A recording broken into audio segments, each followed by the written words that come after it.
You set the line and you're holding the power. You know how many beers you're going to drink and how many beers you want to drink. So the punishment line for Joe. Also, by the way, you're such a robot because this just sounds like the best weekend for any dude. I just have 40 untouched beers. You're such no, a it's weirdo. not. You have me now thinking about drinking these beers like a punishment. This is like... it's not a punishment. You're just making it seem like it's unaccomplishable. And now back to your regular programming. If you speak better to yourself. You showed up for like probably the dumbest conversation we've ever had on this show. Let's have that smile again. Tell me how that happens. Physically should not happen. Relax. If you say Give me as well. 3 times a day, God will line it up. He's just an absolute hack, and he gets his ass kicked by the teammates every week. It's just terrible. Welcome back to Hack City. Joe DeLeone, Sean Anderson, 2 former college football players from the University of Rhode Island, and today we're going to be doing a bit of a listener mailbag. We haven't done them in a bit, but we've got some great questions from our listeners that we're going to be answering today. And in the future, make sure you're following at Hack City Pod on Twitter. And when we ask for questions, you don't miss out on the chance to throw one into the mailbag. We're also going to be sharing some guys in the spring transfer portal, albeit it wasn't exactly an exciting list this year, that we think are important to know that could really impact the college football landscape, as well as a bit of a quandary, bit of a difficult situation that I have to figure out with some beverages that are sitting in my fridge. Sean, how are you doing today? You know what? I'm doing all right. I'm in a nice little pocket here. The Northern Virginia weather is about to kick into full overdrive. But it's been a good couple days. Did some golfing. Got destroyed in golf by my sister's boyfriend. That was nice. That was tough. I mean, I actually had to call in a ringer for the back nine to show that, hey, I actually know people that can golf well. So that was a pretty good power move. Hold on. You are so dog shit. You called somebody in to. That's not a flex. Be like, hey, I know someone who's good at golf. Everyone has a buddy who's good at golf. Oh yeah. But my buddy that's good at golf beat this doofus. So that now we're good. Let him know every time he comes back in town, I got someone for him. See, when I'm going to be home on the East Coast in not too long, I was anticipating trying to go to the Rhode Island football golf outing. I'm kind of afraid to play with you because it sounds like you suck. It sounds like you're bad. I'm not good, but it sounds like you're bad. I'm much better than I was. I can play golf now. I can go out to a course and just join a foursome or join a threesome, whatever, and I'll hold my own. I won't be embarrassing. I think I have some pretty good banter on the course. I'm not going to light the scoreboard up. I'm going to have some weird bad shots, but for the most part, I can play golf. My etiquette is good. Do I respect a lot of the golf etiquette? No, but I put up with it. So I think all I really wanted to do with golf was be able to keep up. I'm not trying to get great at golf. It's a hobby. That's what it is. I'm not going to go to the range every day, practice in my house, and do it. I like having a fun hobby. It's a fun hobby, and now I can actually do it where I'm not just embarrassing myself the whole time. That's not the same. The dude's a 10 handicap. What am I going to do, Joe? I'm not. I can't. What's your handicap? Like 60? No, it's not 60. I wager I'm in the 30s.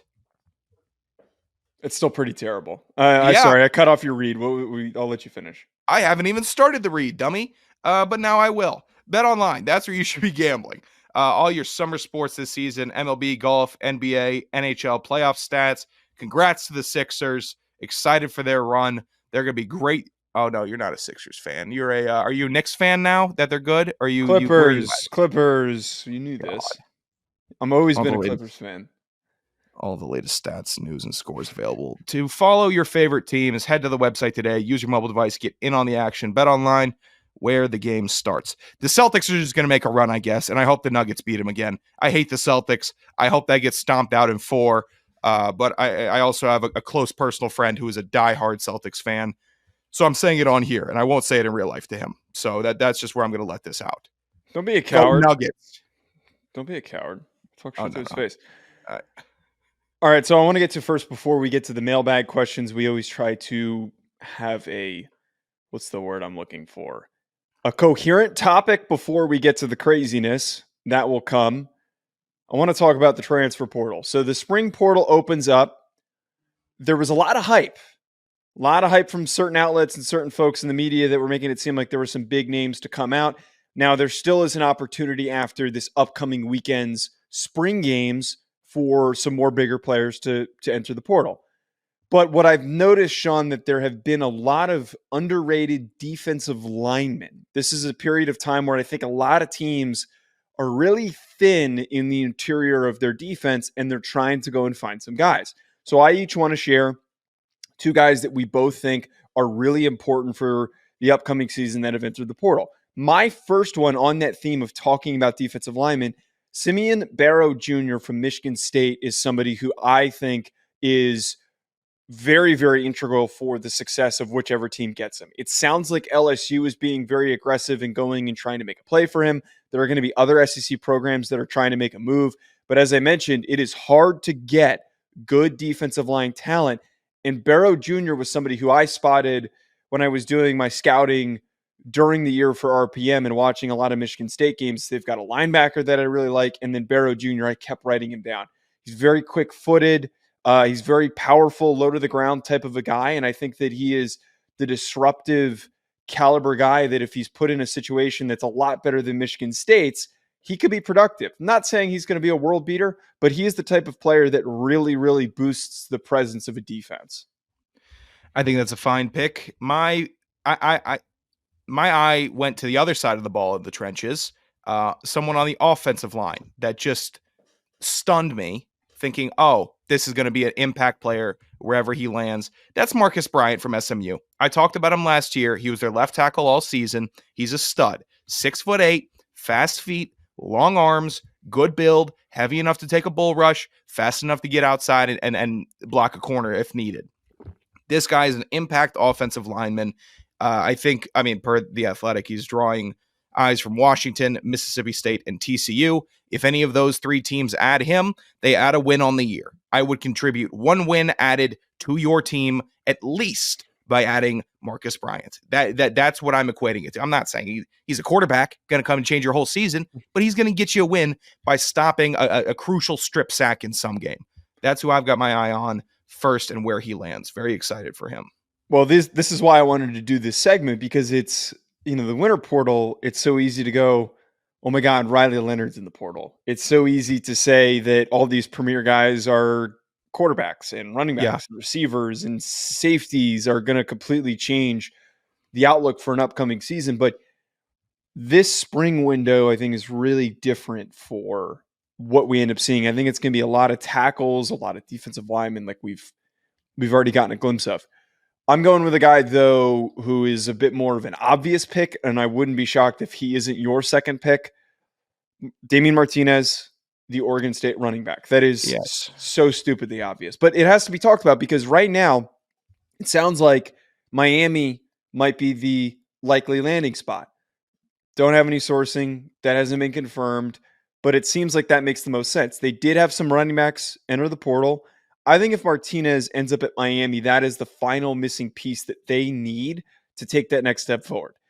He was just on the outside of our ranking on running backs. We didn't include him in there, but I think if you put him on a team that typically has a really good offensive line and is led by a coach that likes to run the football, Martinez could be a 1,200-yard back, 1,300-yard back for Miami this year.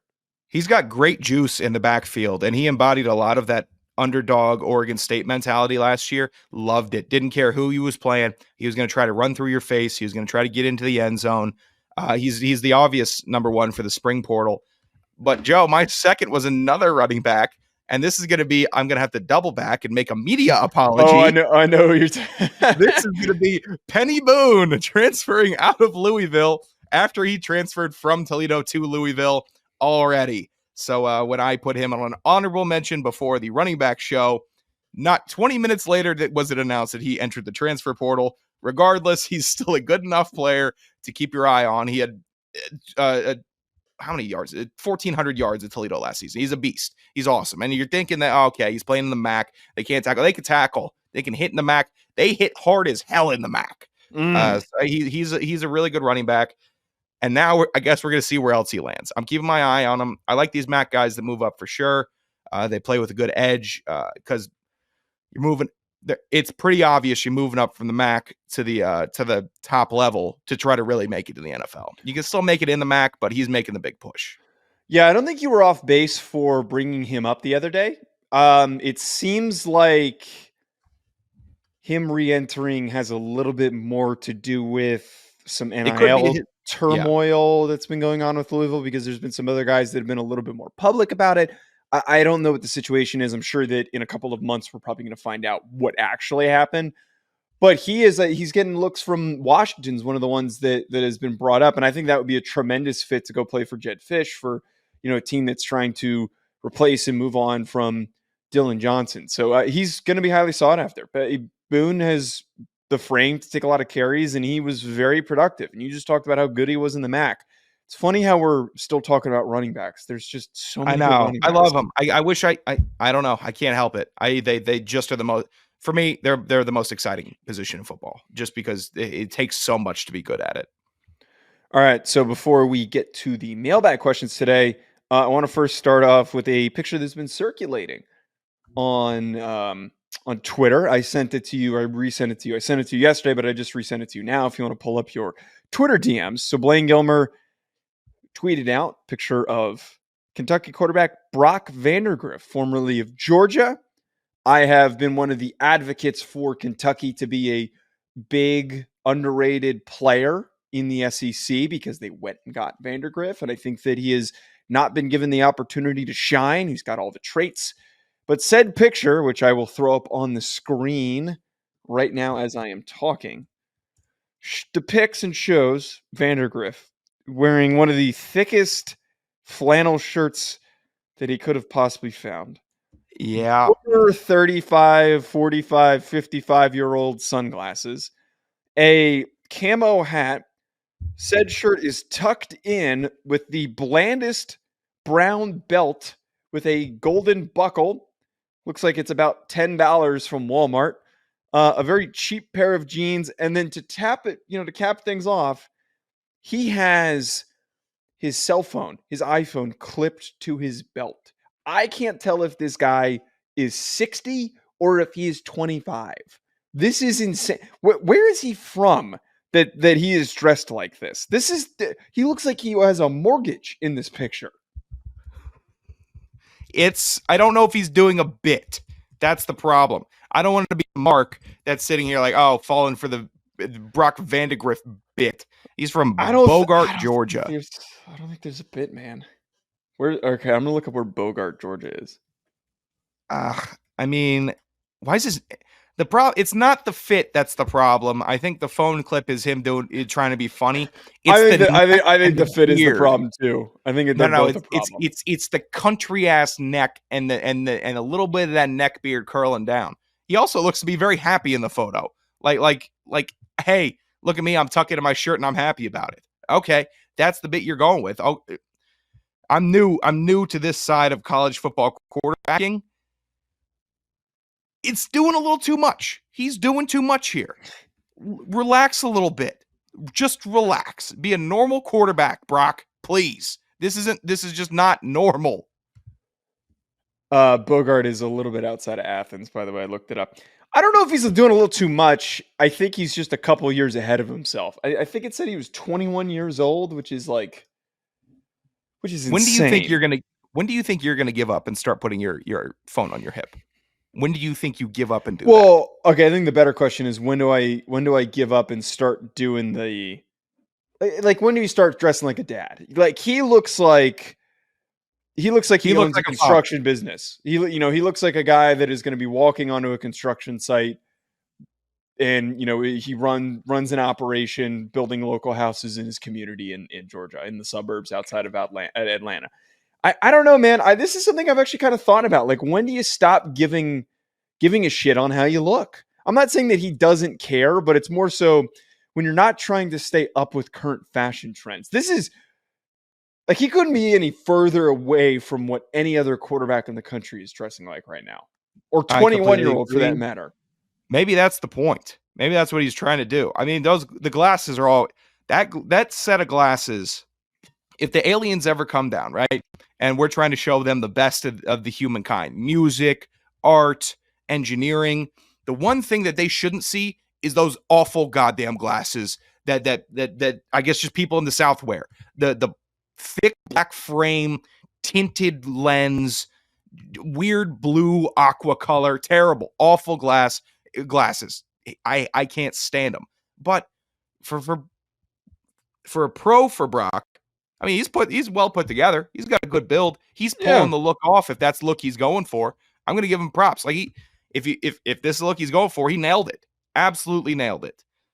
The glasses are just hideous, though. Well, the glasses are that's kind of like the real cap off for me, man. Like we got to do better on the glasses. I'm trying to go through his Instagram to see if there's like any other examples of him dressing like this. His fits aren't good. Like there's one that I found. I don't know if you can see that. He's got he's got like bad. the cowboy, the very thick cowboy hat with the big boots and the it's not a terrible fit. I don't know where this picture is he came Tyler from. Harris? Does he know Tyler Harris? I feel like you know what? You're right. We played with a guy who used to dress like this, who was also from Georgia. That's a really good point. I don't know why we're even questioning this. We should know better. He could have grown up with his grandparents. Like I know that happens, and you get, then you get raised older because you're growing up with people in their 60s or 70s.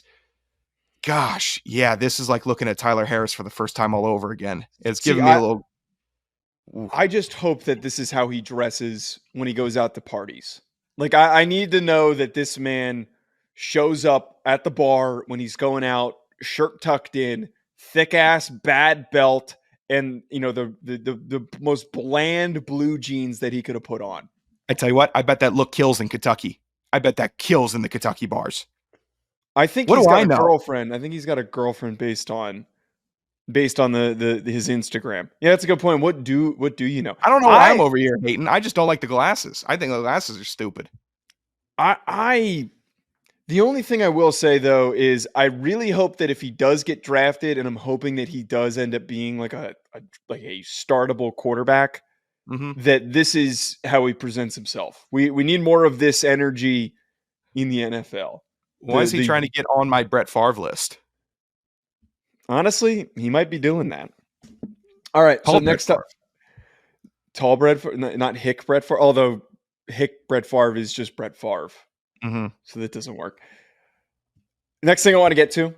So in the coming months, it's likely that I am going to be moving cross country to try and relocate my ways back to New Jersey. And there's obviously certain aspects of things that you're kind of going through and you're thinking to yourself, like, what am I going to sell? What am I going to keep? Because it's not just like a move across town. And one of the things I was thinking of, and I open my fridge every single day, and the amount of good for you. That's an accomplishment in itself. What, opening my fridge? Open my fridge every single day. Yeah, you know what? Every single day I wake up and cut me off right there. Okay. Every single time I open my fridge, I notice the beers that are sitting in my fridge that have gone unopened. And it's the same amount since you last were here. And for some context, when I was previously working at Believe before my current job, we were in an office and our fridge was stocked to the brim with beer. And when we were moving out, nobody wanted the beer. So I took it and I put it in my fridge. And it's a lot of goddamn beer. I should have counted before we hopped on here because I think that I want to say there's like 35 beers and then also some White Claws and some seltzers. You couldn't have more beer. I mean, the local Pike chapter should be coming to you for the beer and the massive quantity that you're keeping stock. But I'm not drinking it is the point. So way to be. Because I typically go out, and when I go out and I'll order a drink, like I try not to do the whole I'm going to have 4 drinks before I go to dinner kind of deal. I try not to do that. I do it sometimes. I try not to do it. But I've got a couple of options here, Sean, and I need you to help me narrow down what I should do.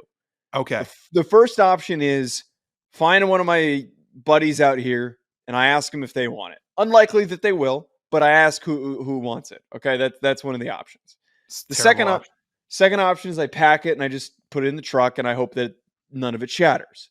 The third option And I think that this is the best one. The third option, I really do think that this is the one that I need to do. Over the course of one weekend, I should try to drink all of it and see if I can drink it all in a 3-day span. Oh, I like that idea, Joe. I hate that I like the third option the most. I really wish you could. I would have assumed you would have. You don't think I could do it? No. So this is now becoming a challenge. I'm not trying to make it a challenge, but you just turned it into one. No, but you said I halved your beer stock last time I came, which was, I don't know, last May. So a year, this beer has gone untouched. I don't think you have the taste for it. I think your stomach has gotten smaller. Congratulations. Not being sarcastic, but you can't expand like real drinkers. So I think you're going to have 6 beers the first night, say, oh my God, this is a mistake. I have 30 more beers to get through. And then you might try to pop one early Saturday morning, get caught up. I think you end up with like still over 20 beers. Okay. I'm going to cut right here. I'm going to go count them. And then we're going to continue this conversation. You count those beers up. Okay. So there's 40. There's 40 in there. So if I start on a Thursday, we're going to do the math here. I have Thursday, Friday, Saturday to drink all of these. Okay. So 40 divided by 3 is 13.3. And if I'm obviously not going to drink them during the day on Thursday and Friday. So if I'd have to drink 20 through the course of Saturday, probably. Look, how many, you set the line. You set the line and you're holding the power. You know how many beers you're going to drink and how many beers you want to drink. So the punishment line for Joe. Also, by the way, you're such a robot because this just sounds like the best weekend for any dude. I just have 40 untouched beers. You're such it's weirdo. not. You have me now thinking about drinking these beers like a punishment. This is like... it's not a punishment. You're just making it seem like it's unaccomplishable. I don't think you could do it. All right, so watch me. I'm gonna. Okay, what weekend I will. should I do? I'm gonna do it when I come back from New Jersey. You need to do it this weekend.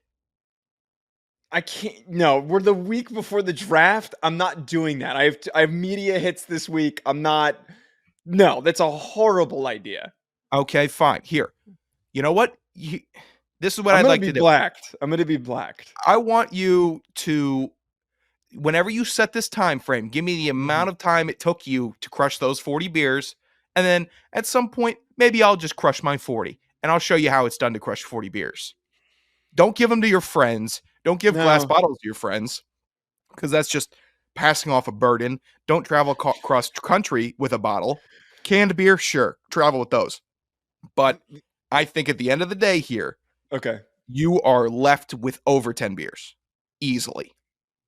I think if I do 10 on Thursday and like 14 on Friday, and then that gives me 16 I got to crush throughout the course of Saturday. When's the last time you drank 14 beers? Was that South Dakota? God, might not have been since college. What about New York? Yeah, do you think you have 14 drinks in New York? No, because I haven't done like a full day drink in a long time. Well, since the curb and the scooter. Oh God. Yeah. Well, that was 10. Was that a same? Oh my! 10. You busted your face up off of 10 beers. I didn't eat anything that day. 10 beers. I'm still setting records in Mario Kart. Give me all a right, break. Screw you. All right, we're TBD on this. There's going to be an update coming. I want to hear the lines. I want to hear the listener lines. In a 3-day period, out of 40 beers, how many can Joe knock out? And I'll make sure he's putting in an honest effort. How many? Okay. I think he ends up with 12 beers left. Do we want to add to the challenge here? What happens if I don't accomplish this? Oh, then you just think it over. Think it over, and we'll come back to the. It'd just be depressed. It'd just be a bummer. I'd just be like, oh, well, oh, shut up. You just all right. You're just resigned to being not a beer guy, and maybe you just can't drink beers. Some of them are seltzers. Some of them are IPAs though, which I'm going to be. Yeah, that's a fair trade-off. There's a couple of 8% IPAs in there that I'm gonna just gonna kick my ass. I I'm gonna need to figure this out. I'm not gonna sleep. Basically, is what's gonna be determined. All right, we've got listener questions. Oh my God, Cheaton's back in the comments. Oh, is he really? Cheaton's back. I don't know if he's in yours, but he is. I don't know if it's a he or a she. Cheaton's back in the comments of the thread. Cheaton must know that. No. Cheaton. Let me find this. Let me see. Is it still him jumping down the hill? No, he's jumping in some sort of industrial park. All right, I still stand with Cheaton. I think I still have some allegiance. Still looking for our mascot though. All right, first question that we have from Colin, who hasn't sent us a question in a while, is the horniest question that I think we've ever received, and that is saying a lot because we've got some other ones that are pretty horny in these questions. Colin asks, top or bottom? Do you think it means what we think? What is he doing? This is gonna. You know what? This is some Colin bit where he's trying to set it up as like how you butter your bread, top or bottom, and then he wants us to talk about the bedroom. Come on, Colin, give me a break. I'm not falling for it. What's your answer? Top, obviously. Really? What do you mean? Big. Really? You mean a little big for that? What else am I going to be doing? I got to do something. You think I can just rest on my laurels? I got to try to put some action in. I can't just chill. You think I got what it takes to just chill? All no. Right, we're moving on to the next. Sean starts talking, and now we're moving on to the next question. Jamie Williams. Let's got some more draft questions. I'm going to ignore the first draft question. Jamie asks, how excited would you be to spend a weekend with Rack and Chester? Oh. Thoughts? Out here, very excited. Out there, not excited at all. Yeah, you might get killed. I don't think I would come back from Idaho if I went out there with them. But if they were to, I'm sure if we met up in Frisco or if we ended up going to a Vandals game and we had our own, flight booked out of there, ready to go, and maybe. But I think the dudes can party. I would wager that they would try to play some really rough music for us, really dated bad stuff. Yeah, that would be tough. But somehow they've worked their ways into the fabric of the show. So I can't hate on them that much. I would be somewhat excited to hang out with them. Yeah, I think I'm in the same camp as you. I think it'd be a good time. I'm more interested in meeting Rack. And if it's just Chester running 2 accounts, or if it's Chris Hammond. Dude, we got to go to Idaho this year. We have to go to Idaho this year. If Chris Hammond is there, I'm in. Hey, I'm not going to yell at Chris again. I'm not going to. Because he's a good dude, and he's very busy with his work and running 4 Twitter accounts. It's very hard to keep that up. So stay at it, fellas. Keep sending in the questions, and then maybe we'll link one day if you could actually get some votes from Idaho fans. We want to check it out. I love the Kibby Dome. There's a ridiculous question from Chester that I can't read, and I'm not going to read. Yeah, I'm not reading the Miss Met one, man. I don't need a recording of myself reading what he asked. No. If you could bring back a menu item from a restaurant, what would it be? Mine would be a snack wrap or A1 Halloween Whopper. I'm trying to think of something that's like that. First of all, snack wrap's the obvious answer. So you took the 1 seed, the A1 Holiday Whopper. If you ate one, see a hospital, because whatever purple 40 food coloring that's in your system, you might want to make sure that that's all safe and sound. Food item I'd want back. You know what? I'd almost wish I had a chain that I could bring back. The Dirtbag CC's Pizza on Richmond Highway was pretty great, and that one that was kind of defunct. We haven't had one around here. Menu item. What are the Doritos Locos Tacos? Are those still a thing? I think they got rid of the. Yeah, I would pick that. Those were good. Those were good. This is gonna be fat. All right, this is gonna be some fat shit that I'm about to say. Of course. But the best burger McDonald's ever put out was the cheesy jalapeno quarter pounder, and it was so filth covered, disgustingly delicious. Like it's true highs and lows of McDonald's. When you're in the throes of it, you're like cloud nine. This is fantastic. And at the end, you're sitting here looking in the car mirror like you're just not a human. It makes you feel subhuman, but you're also like, wow, they nailed this one. If they brought that back, I'd get another. I'd get another 5 if they brought it back. What am I lying? Who am I lying for? I don't know if I could come up with anything better than that. The only thing that I can think of is the Doritos Locos Tacos. I'm not as fast food oriented as you are. What kind of term is that? Fast food oriented? Sorry, I'm not fat. Fat. Yeah, just say fat. Fast food oriented. That's in the same category as a high calorie individual. I'd rather you just say I'm not as big backed as you are. That's what you should be saying. All right, I'm not as big backed as you are. I don't seek out fast food. I do eat food oriented, like it's a lifestyle. I do like Panda Express, and I have been eating a lot of Panda Express lately. But that's a. Are you doing okay? Panda Express is great. If I'm getting like a cheat meal, that is my go-to. Because you get the rice, you get some veggies, and then you get the teriyaki chicken. It's great. It's awesome. There's not better Chinese food in Los Angeles than Panda Express. No, there is, but it's more. You like chicken nuggets. That's what you like. You it's like their more caloric. No, it's not. No, the teriyaki chicken's not breaded. It's more calorically dense, conservative. Oh God. God forbid, God forbid I'm trying to eat light. If you have food questions for the show, just direct them to me. I will answer those. If you want caloric questions, send those to Joe.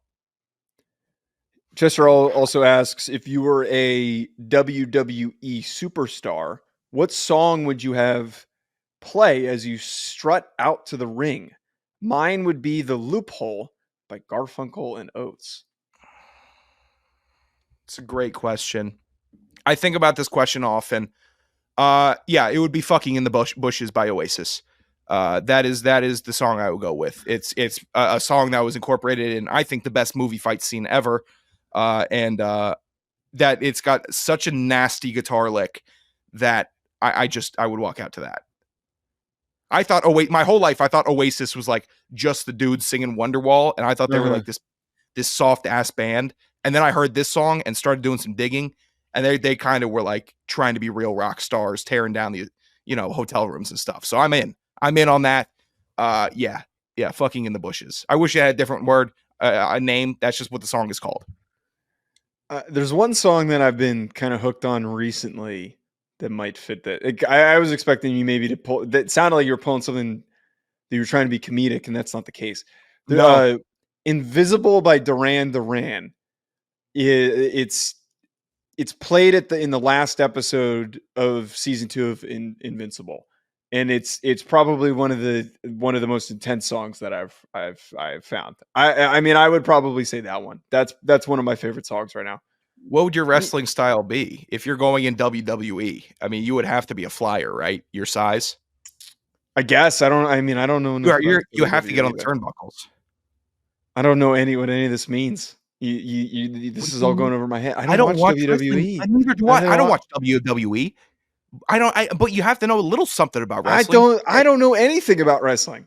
Here's our gimmick. I walk in, boom, get everyone fired up, stand in my side of in my part of the ring. And then Joe comes in, bang, he plays his weird ass song. Then he gets on with the turnbuckles, hops on my shoulder, and that's how we wrestle through the whole match. Freak the Mighty style. That's how we're doing it. That would be our bit.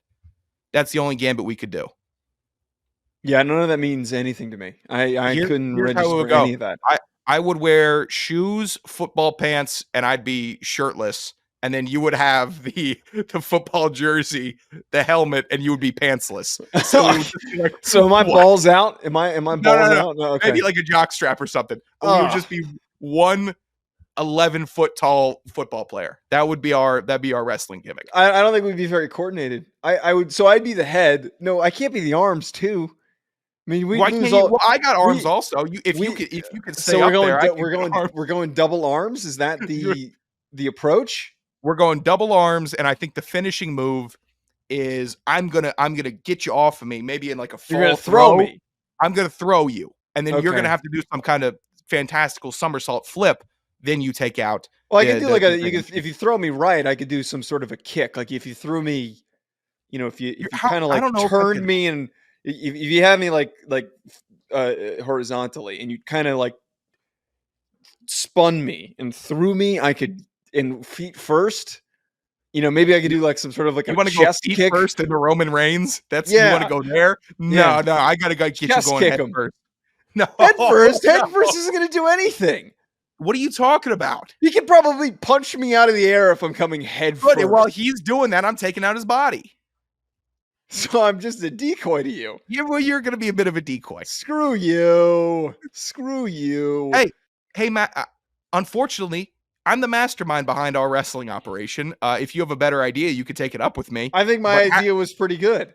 Hack City Wrestling is under my management and supervision. What if it was like Ratatouille style, and we put like a really big hat on you, and I sat on top of your shoulders with a bunch of ropes, and like I just kind of swung you around? I think that would be a good idea too. Yeah, that'd be great. It would kind of defeat the purpose of me. Like I wouldn't really have any real purpose in this other than sitting on your shoulders and moving your arms. So then, why are you in the ring with me?